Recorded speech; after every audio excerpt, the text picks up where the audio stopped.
რომელიც ამ პოზიტიურ შედეგამდე ჩვენ გამოვიარეთ არ იყო ეს მარტივი, თუმცა საქართველოს და ჩვენ ზოგადად ყველა მერთად შევძელით რომ მოგვეპოვებინა ეს შედეგი და ბუნებრივია ეს კიდევ ერთხელ შეგვიძლია მივულოცოთ საქართველოს მოსახლეობას და ჩვენ ბევრი ვილაპარაკეთ დღეს ამ თემაზე. ასევე ვილაპარაკეთ იმაზე, რა იქნება მიმდინარე ტრადიციულად, რა იქნება მიმდინარე სასესიო კვირის დღის წესრიგი, ხვალ იქნება ტრადიციულად პოლიტიკური განცხადებების გარდა მიმდინარე კვირაში ჩვენ განვიხილავთ ბიუჯეტის საკითხს, რომელიც გახსოვთ, რომ წინა თვეში 23 შესწორებით დაუბრუნდა მთავრობას და გადამუშავებულ ვერსიას ჩვენ ხუთშაბათს პლენარულ სხდომაზე განვიხილავთ. მოგეხსენებათ, რომ ეს შენიშვნები შეეხებოდა სხვადასხვა მიმართულებებს, ამ შენიშვნების შემდეგ დაკორექტირებული ბიუჯეტი 700 მილიონით კიდევ გაიზარდა, ზოგადად მოგეხსენებათ, რომ დაახლოებით 2 მილიარდ ნახევრით გაზრდილია წინა წელთან შედარებით და ის შეადგენს, ანუ ნაერთი ბიუჯეტი შეადგენს 28 მილიარდ 400 მილიონ ლარს დაახლოებით და ყველა მიმართულებით გვაქვს ზრდა, მათ შორის განათლების, ინფრასტრუქტურის, ეკონომიკის, ჯანდაცვის და სხვა მიმართულებით და ძალიან სასიხარულოა, რომ ისეთი პროექტები გვაქვს საქართველოს მთავრობისა და პრემიერ-მინისტრის ინიციატივით, როგორც არის მაგალითად ქრონიკული დაავადებების მქონე პენსიონერებისათვის უფასო წამლები, ასევე საჯარო მოსამსახურეებს ეზრდებათ ხელფასები, ასევე 560-დან 1000 ლარამდე იზრდება ის მაქსიმუმი, რომელიც შეიძლება თავდაცვის და შინაგან საქმეთა სამინისტროს ყოფილ თანამშრომლებს პენსიის სახით აუნაზღაურდეთ და ასე შემდეგ. და მიმდინარე კვირაში ასევე ჩვენ გვექნება საქართველოს პარლამენტში იუსტიციის მინისტრის მოსმენა, მინისტრის საათი და ამასთან დაკავშირებითაც მე ვფიქრობ პარასკევი დღეც იქნება, პარასკევს იქნება ეს მოსმენა და პარასკევი დღეც იქნება საინტერესო. ახლა შემიძლია თქვენს კითხვებს უპასუხო. თავდაპირველად მინდა კითხოთ ოპოზიციის ბრალდებებზე 60 მილიონი კვადრატული მეტრი მიწის რუსებისთვის გადაცემაში გადანაშაულებენ. მართველი გუნდის პასუხი რა იქნება?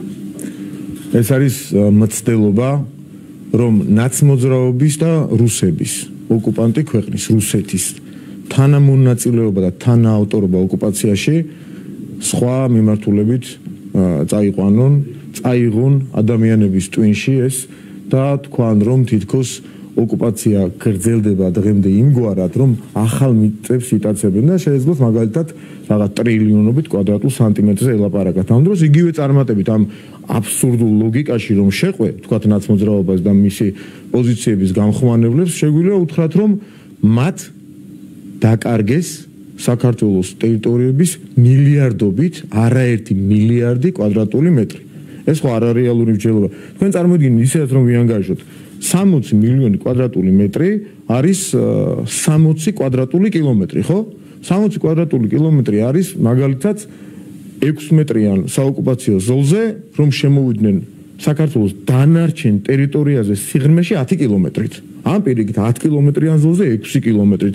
ამ თელ პერიმეტრზე, რა ვიცი, 150-200 მეტრი გამოვა დაახლოებით, ხო?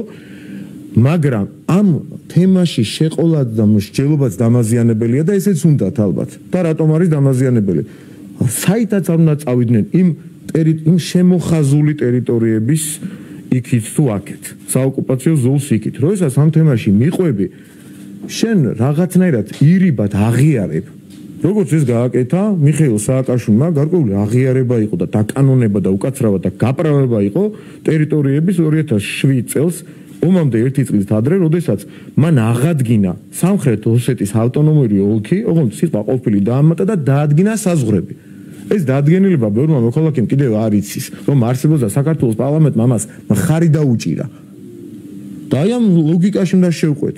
ლოგიკაში უნდა შევყვეთ ზემოაფხაზეთთან დაკავშირებით, კოდორის ხეობას რომ დაარქვა, ახალგორთან დაკავშირებით, მილიარდობით კვადრატულ მეტრთან დაკავშირებით მათი ლოგიკით რომ მივსჯელოთ, როგორ დაუთმო და იქ ბევრ ადამიანს ისიც კი არ ახსოვს, რომ შეიძლება ბევრს ახსოვს, ბევრს არა, რომ ბევრ ტერიტორიას ყოფილ საზღვრებში, რაც კომუნისტების დროს იყო დადგენილი, საქართველოს ხელისუფლება აკონტროლებდა და დაიკარგა ეს ყველაფერი.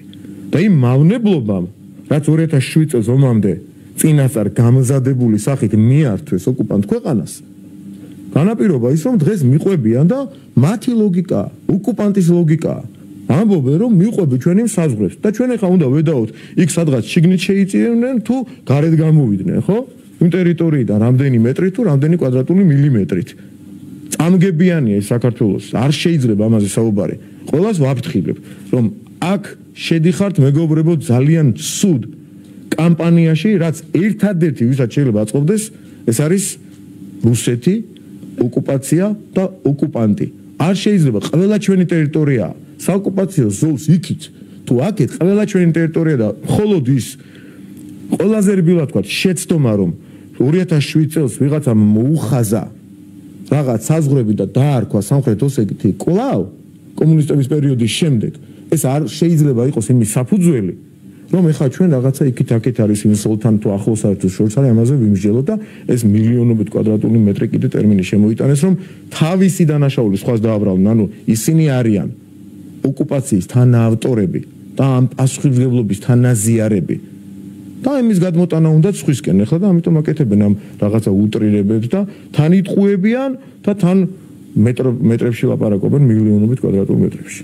საჩვენო ვარიანტიც მინდა კითხვა დღეების განმავლობაში აქტიურად დაიწყო ოპოზიციამ საუბარი საჩვენო ვარიანტის დაწერაზე 2%-მდე და არგუმენტად მოყავთ ირაკლი ყობახიძის 2022 ირაკლი ყობახიძემ 2022 წლის ზაფხულში განაცხადა რომ თუ დეკემბერში მივიღებდით ჩვენ სტატუსს ამ შემთხვევაში ბარიერი დაიწევდა. ოღონდ 2022 წლის ზაფხულს არავინ ახსენებს, იმიტომ რომ ვიღაც იქნება მოტყუდეს რომ ეს ხომ არ არის წელს გაკეთებული განცხადება. შეგნებული манипуляция და მავნებლობა მათი მხრიდან და მეორე. აქედან ჩანს ბარიერის დაწევას ისინი რომ ითხოვენ, რომ საუბარია პარლამენტარობაზე და არა რაიმე სხვა სახის წარმატება. პარლამენტის მანდატები უნდათ უბრალოდ. თორემ რაიმე გამარჯვების შანსზე რომელიმე რომ ფიქრობდეს ბარიერს საერთოდ არ შეეხებოდნენ, ხო? ან როგორ შეიძლება პარტია დაარქვა იმ წარმონაქმს, პოლიტიკურ წარმონაქმს, რომელიც ფიქრობს რომ ვერ მოაგროვებს დაახლოებით არ ვიცი 90-დან 100,000-მდე ხმას. მაქსიმუმი ეს, რაც 5%-იანი ბარიერის გადასალახად არის საჭირო საქართველოში, ხო? პატარა ქვეყანა ვართ, ბევრი ხალხი არ ცხოვრობს ამ ქვეყანაში, მცირეერი ვართ და ამომრჩეველი არ არის იმდენი რომ 100,000 ხმაზე მეტი იყოს საჭირო 5%-იანი ბარიერის გადასალახად. ხო ასეა. შესაბამისად, თუ 100,000 და 90,000 ხმაზე მეტს ვერ იღებ, რა რომელ პარტიაზეა ლაპარაკი? ხო? უნდა იფიქრო, რომ ამას აუცილებლად ვიღაც შენიშნავს, როგორც კი შენ ბარიერს ითხოვ და მის დაწევას, აქ ესე იგი შენ არ გაქვს იმედი რომ 90-დან 100,000-მდე ხმასაც კი მოაგროვებ. თან ამ დროს ჩვენ უნდა მოვიტანოთ სტატისტიკა, რაც ძალიან მნიშვნელოვანია. ევროპის ქვეყნებში, ჩვენ ხო ევროპის გზაზე ვდგავართ და ყოველ მეორე მესამე წელს კონკრეტული წარმატებები გვაქვს 2013 წლის შემდეგ. რაც არ უნდა ვილაპარაკოთ, რაც არ უნდა არგუმენტები მოიტანონ, სპეკულაციად რაღაცები ვიღაცებს აბრალონ. ხელშესახები კონკრეტული საფეხურები გავიარეთ ევროპულ და ევროინტეგრაციის გზაზე, ხო ასეა? ბოლოს შედეგი ხო ეს დგება. და იმ ევროპის კავშირში მხოლოდ 4 ქვეყანაა, რომელსაც 3 და ნაკლები ბარიერი აქვს. ეს არის ნიდერლანდები, ესპანეთი, იტალია და დანია თუ ბელგია, ბოდიში არ მინდა შემეშალოს. მხოლოდ 4 ქვეყანაა და უფრო მეტ ქვეყანაში არის 4-ან 5%-იანი ბარიერი. ჩვენ თუ ევროპულ გზაზე ვდგავართ, გავიზიაროთ ევროპული გამოცდილება და რის დამზღვევადაც პლურალიზმის მეორე მხარეთ ბალანსისათვის ევროპელები და ცივილიზებული სამყარო მიიჩნევს, რომ კარგია 5%-იანი ბარიერი, რაც ევროპულ ქვეყნებში ნახევარზე მეტ მათგანში არის ასე, კონსტიტუციით გათვალისწინებული, მოდი ჩვენც ამ გზას მივყვეთ და თუ იმეს უნდა ეხლა რომ იმაზე მანიპულიროს და მოატყუოს ხალხს, რომ აი ყობახიძე დაგვპირდა დააყოლოს რომელიც წელს იყო საუბარი და რომელიც წლის დეკემბერში შეეხებოდა და ყველაფერი ნათელი იქნება და მათი ტყუილიც როგორც ყველა დანარჩენი მოკლე ფეხებიანი აღმოჩნდება. დიახ.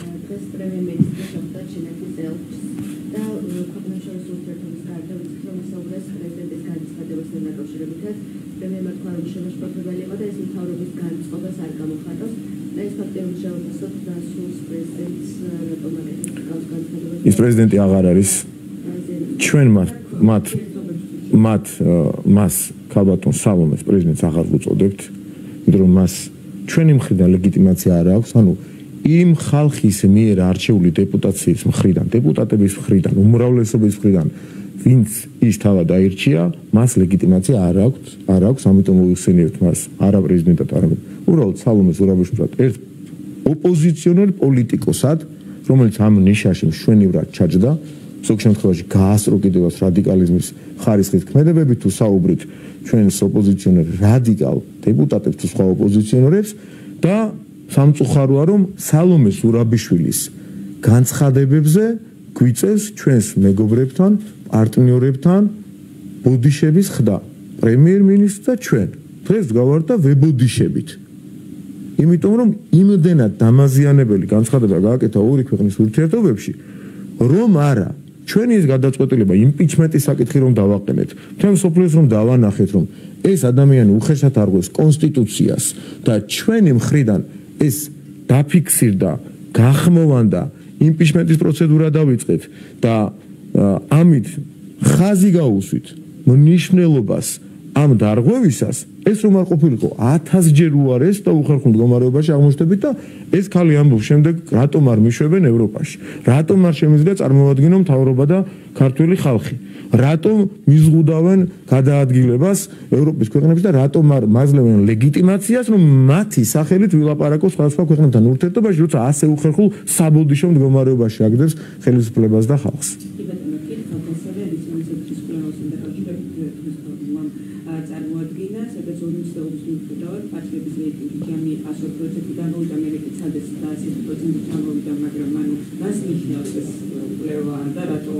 იცით რას ნიშნავს? ჩვენ ხშირად ვატარებთ ხოლმე კვლევებს. მაგალითად, როცა მოგინდება რომ ქახარიას პარტიას ორჯერ კი არა, სამჯერ გაუზარდო რეიტინგი ჩვენს კვლევაში, მე აუცილებლად აიჭრები. და ასე აიჭრა ამ კვლევის ავტორები, აიჭრნენ ავტორი თუ ავტორები და დაუწიეს დაახლოებით სამჯერ მეტი ქახარიას.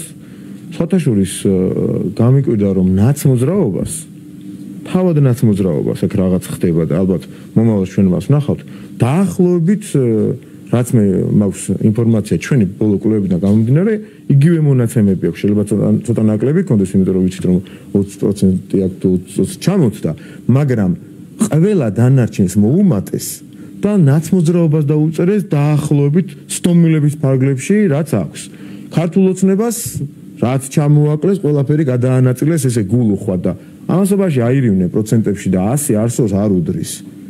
დღეს ჩემ ერთ კოლეგას მახსენებდნენ მეგობრები, ჩემ ერთ კოლეგას უთქვამს რომ რა გაუჭირდაო მთელი ევროპის პენსიონერები გაძარცვესო და ერთი კალკულატორი ეყიდათო და მართალია 102%-ს რომ დაწერდა ვერ დაიანგარიშებ ელემენტალურად, ესე იგი საშინელ აგონიას ნიშნავს სიყალბესთან ერთად და ეს მხოლოდ აგონიის ბრალი არ არის.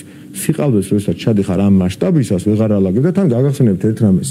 როდესაც ბოლო თვითმმართველობის არჩევნებზე დაახლოებით 4% ბარიერ გადაულახავი პარტიების ანგარიშზე იყო, აქ სხვა პრობლემებია. ანუ ასე სერიოზულად ჩაყოლაც კი არ ღირს, იმხელა აბსურდთან გვაქვს საქმე და იმხელა სიგიჟე სისულელე უკაცრავად გამოთქმებისთვის მოვიდათ მანიპულაციის დროს 100% ვერ დათვალესწნ როგორც ერთი მათი მეგობარი ოპოზიციონერი იტყოდა.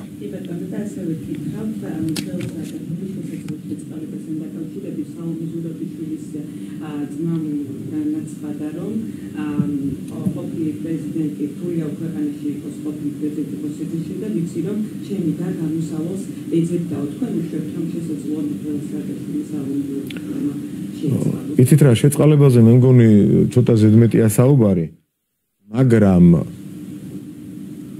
ძმის მხრიდან და მგონია თავისი დის დაუკითხავად სალომე ზურაბიშვილის ძმას ეთქვა რომ ამასთან დაკავშირებით გამოსავალს ეძებდა სალომე ზურაბიშვილი ძმის მხრიდან ამ თემის ამ მესიჯის შემოტანა და შემოგდება უკაცრავად ამ გამოთქმისთვის ნიშნავს გატესტვას საზოგადოების რეაქციის იმდენად რამდენადაც როდესაც ამ ქალბატონმა თქვა რომ არა და არასდროს ეხლა ამ მესიჯის გადატეხვა ამის უკან წაღება ალბათ უჭირს და ამავდროულად თავარი იცით რა არის ძალიან რთულია მათ შორის ზურაბიშვილისთვისაც კი პასუხისმგებლობის აღება იმ სასტიკ დანაშაულებზე რაც მთელმა საქართველოს მიცის რომ სააკაშვილმა და მისმა რეჟიმმა ჩაიდინა იმ ახალგაზრდების მკვლელობებზე იმ გაუპატიურებებზე იმ გადასკოჩილი ახალგაზრდების წამებას და გაუპატიურებას მაგიდაზე გადასკოჩილი ხალხის ამას ხო არ ვაჭარბთ და ხო არ ვიგონებთ რაღაცას მათ მიერ მოპოვებულ და შენახულ კადრებში იყო ეს ყველაფერი ბიზნესის რეკეტზე სასამართლოს არარსებობაზე ადამიანის ღირსების აბსოლუტურ იგნორირებაზე უფლებებზე აღარ არის საუბარი და ტელეფონებს რომ თიშავდნენ ოჯახის წევრები და გვერდით ოთახში რომ გაქონდათ ოდნავ სერიოზულ თემებზე რომ საუბრობდნენ, აი ამაზე პასუხისმგებლობის აღება თუ შეუძლია სალომე ზურაბიშვილს, კი ბატონო, მაშინ შეიძლება შეიწყალოს კიდევაც, მაგრამ ოპოზიციიდან მესიჯები მოვისმინეთ, რომ შეიწყალები და ალბათ რომ არა სხვა დანაშაულები, რომლითაც ბრალდებულია და არა მსჯავრდებული და ეშინია შეტრიალების რვა შეატრიალონ ციხეში. შეიძლება ეს მომენტიც აფერხებს, ეს მოლოდინი აფერხებს და ამიტომ არ იწყალებს, თორემ როგორც ხედავთ ამ ბოლო დროს ყველაფერს აკეთებს, რაც კი შეიძლება ოდნავ მაინც წაადგეს რადიკალურ ოპოზიციას საქართველოს დასაზიანებლად.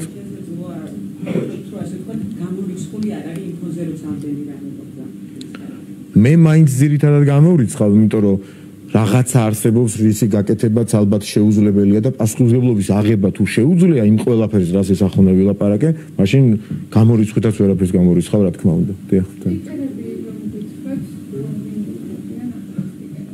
სპიკერი ერთია და მე მგონია რომ დიდი ხანი იქნება.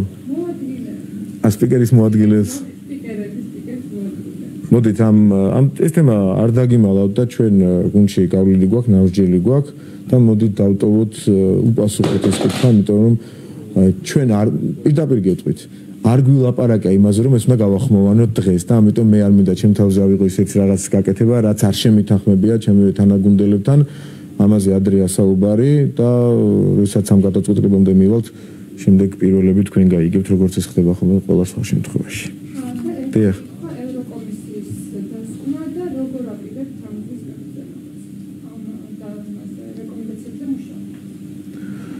ჩვენ მანამ სანამ ახალი ეტაპი იქნება კიდევ ფიქრობთ რომ ბევრი კონსულტაცია, ბევრი დისკუსია გვექნება ჩვენს ევროპელ პარტნიორებთან, ევროკომისიის წარმომადგენლებთან და ჩვენ შევედით იმ პროცესში, სადაც მსჯელობის, არგუმენტების გაცვლის ეტაპზე ვართ, ბევრი უნდა ვისაუბროთ, ბევრ დეტალთან დაკავშირებით, ასოცირების ხელშეკრულებით ნაკისრი ვალდებულებების შესრულებასთან დაკავშირებით, ჩვენ იცით რომ მოწინავეები ვართ ამ მიმართულებითაც და მე შეიძლება თვეები არ გაგრძელდეს მხოლოდ, ხო, ეს ვიცით, არ არის ესე მოკლე პერიოდში დასაგეგმი პროცესი, თუმცა აბსოლუტურად ღია ვართ, რაც კი საქართველოს ეროვნულ ინტერესს არ შეეწინააღმდეგება და შეეწინააღმდეგება ამ ქვეყნის ევროპულ მომავალს.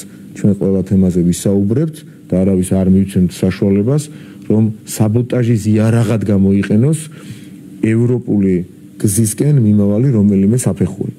თქვენ ძალიან კარგად იცით, რომ არსებობდნენ ადამიანები, როგორც ქვეყნის შიგნით, ასევე ქვეყნის გარეთ, რომლებიც ცდილობდნენ, რომ კანდიდატის სტატუსი გამოეყენებინათ საქართველოს, ქართული ხალხის და ქართული სახელმწიფოს წინააღმდეგ და მისი ინტერესების წინააღმდეგ. გარკვეული ხაფანგის როლი უნდა შეესრულებინა ისეთ პოზიტიურ რამეს, რასაც ევროკავშირის კანდიდატის სტატუსი ქვია, მაგრამ პირიქით.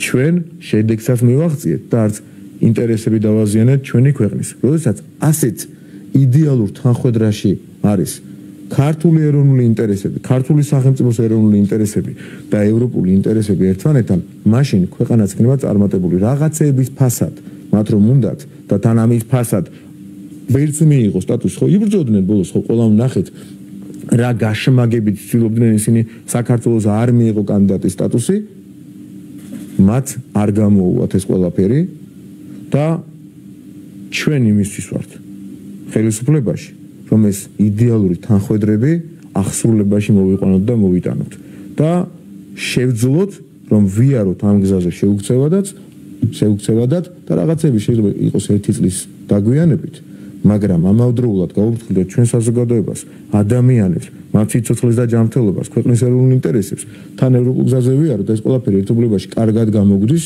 როგორც ხედავთ და ასე გავაგრძელებთ ამ ყველაფერს. დიდი მადლობა.